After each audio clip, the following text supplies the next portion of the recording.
جب حضور اکرم صلی اللہ علیہ وسلم کی عمر مبارک 25 سال کی ہوئی تو آپ صلی اللہ علیہ وسلم نے شام کی طرف دوسرا سفر کیا۔ یہ جو آپ کا دوسرا سفر شام تھا یہ تجارتی مقاصد کے لیے تھا، اور اس سفر میں نبی کریم صلی اللہ علیہ وسلم عرب کی ایک مالدار خاتون، عرب کی ایک پاکیزہ خاتون، عرب کی ایک مشہور و معروف خاتون حضرت خدیجہ رضی اللہ تعالی عنہ کا سامان تجارت دے کے شام کی طرف گئے تھے۔ اس سفر میں حضرت خدیجہ رضی اللہ تعالیٰ عنہ کا غلام میسرہ بھی نبی کریم صلی اللہ علیہ وسلم کے ساتھ تھا۔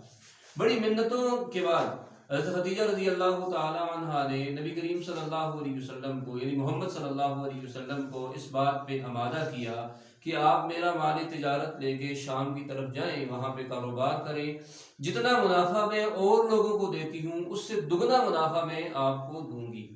اس پیشکش کے جواب میں نبی کریم صلی اللہ علیہ وسلم سامان تجارت دے کے حضرت خدیجہ رضی اللہ تعالیٰ عنہ کا شام کی طرف گئے۔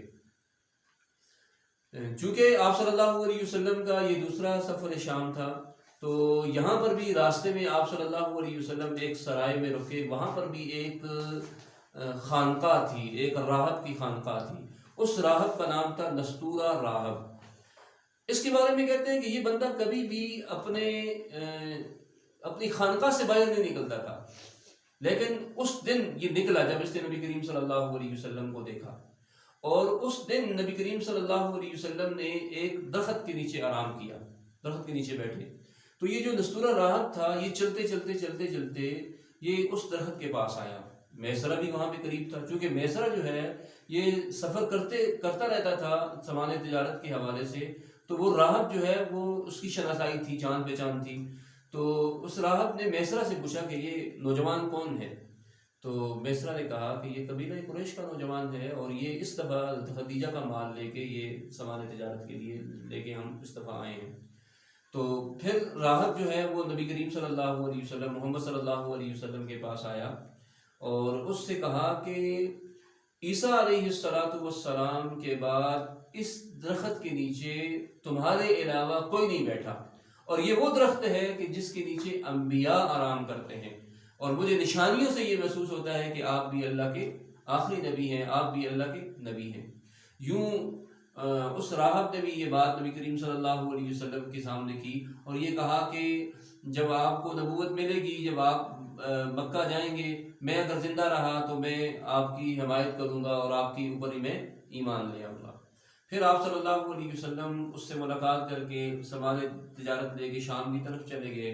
اور شام میں آپ صلی اللہ علیہ وسلم نے حضرت خدیجہ رضی اللہ تعالیٰ عنہ کا مال بیچا اور پھر مال خریدا۔ حیرت انگیز بات یہ ہے کہ آپ صلی اللہ علیہ وسلم کے اس مال تجارت میں آپ جو لے کے گئے تھے، آپ حیرت انگیز طور پر پہلی کی بنسبت بہت زیادہ منافع ہوا۔ اس منافع کی وجہ یہ تھی کہ آپ صلی اللہ علیہ وسلم نے سچائی کی بنیاد پہ، صداقت کی بنیاد پہ آپ صلی اللہ علیہ وسلم نے یہ سارا سودا بیچا، یہ سارا مال تجارت بیچا۔ اس میں کہیں پر بھی کوئی کجی، کوئی عیب، کوئی اس طرح کی اونچ نیچ نہیں تھی، بلکہ جو بات تھی وہ آپ صلی اللہ علیہ وسلم اگلے بندے کو صاف ستھری بتا دیا کرتے تھے۔ اس تجارت میں صداقت اور سچائی کی برکت کی وجہ سے حضرت خدیجہ رضی اللہ تعالیٰ عنہ کو اتنا مال ملا، کہ اتنا منافع ملا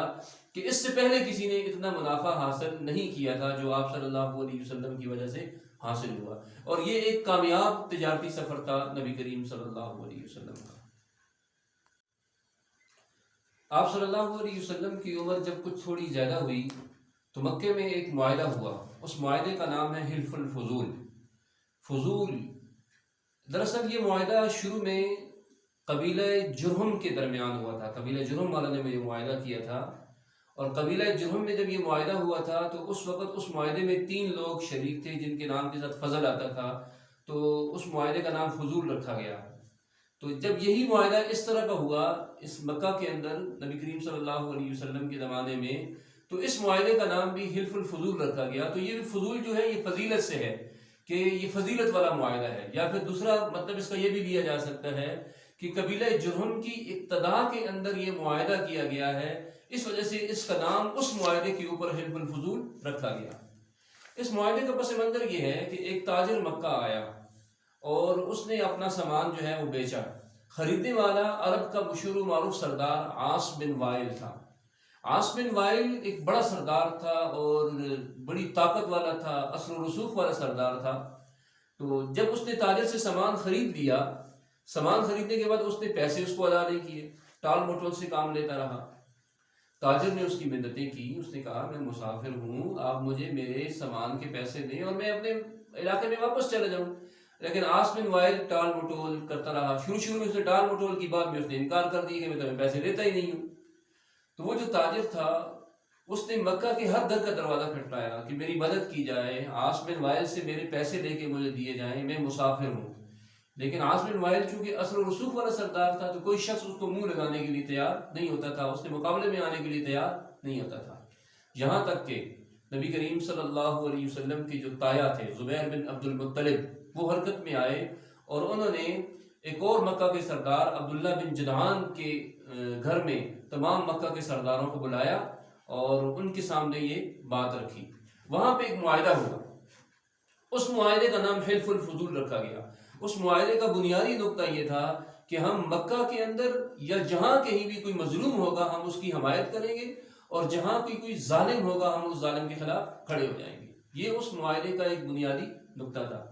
اس نقطے کو لے کے جب معاہدہ کیا گیا، سارے سردار اکٹھے ہوئے اور سارے سرداروں نے مل کے پھر دوبارہ وہ عاص بن وائل کے پاس گئے اور عاص بن وائل سے اس تاجر کے پیسے لے کے اس تاجر کے حوالے کیے۔ یوں یہ بات وہاں پہ پھیل گئی کہ ایک معاہدہ ہوا ہے اور وہ معاہدہ جو ہے وہ مظلوم کی حمایت کا معاہدہ ہے۔ اب یہاں ایک بات سمجھنے کی ہے کہ یہ جو لوگ تھے جنہوں نے یہ معاہدہ کیا، ان کو زمانہ جاہلیت کے لوگ کہا جاتا ہے، لیکن زمانہ جاہلیت کے اندر بھی لوگوں کے اندر اتنی دلی ہمدردی اور اتنی رواداری موجود تھی کہ انہوں نے مظلوموں کے نام کے اوپر ایک معاہدہ کیا ہے۔ اور نبی کریم صلی اللہ علیہ وسلم نے اپنے زمانے کے اندر اس معاہدے کی بڑی تعریف کی ہے۔ حلف الفضول میں آپ صلی اللہ علیہ وسلم بھی شامل تھے۔ بعض سیرت نگاروں نے لکھا ہے کہ عبداللہ بن جدعان کے مکان پہ ایک طرف آپ کے تایا زبیر بن عبد المطلب تھے اور ایک طرف آپ کے چچا ابو طالب تھے، بیچ میں نبی کریم صلی اللہ علیہ وسلم بیٹھے ہوئے تھے اور اس معاہدے کو بغور دیکھ رہے تھے، لوگوں کی باتیں سن رہے تھے اور لوگوں کے بیانات سن رہے تھے کہ کس طریقے سے یہ معاہدہ تشکیل پاتا ہے۔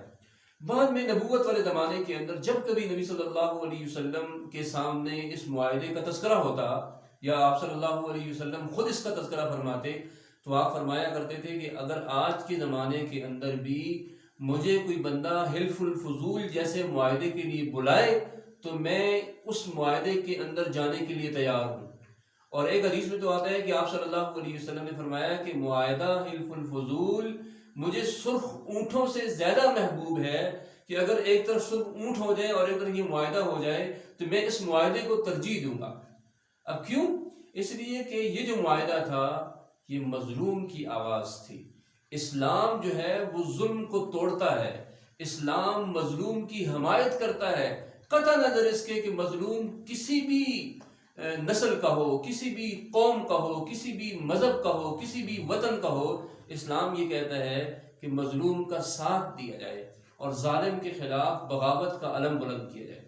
اب اس بات کے اوپر غور کریں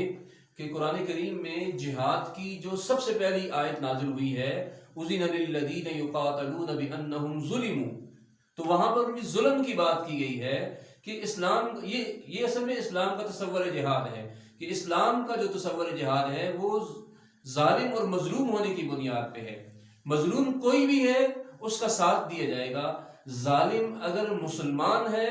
تو اس کے خلاف بھی لڑا جائے گا، مظلوم اگر کافر ہے تو اس کی بھی حمایت کی جائے گی۔ یہ اسلام کا ایک دعوتی مشن ہے، یہ اسلام کا ایک ماٹو ہے، اسلام کا یہ تصور جہاد ہے۔ تو اس معاہدہ حلف الفضول سے ایک بہت بڑی حقیقت ہمارے سامنے عیاں ہو رہی ہے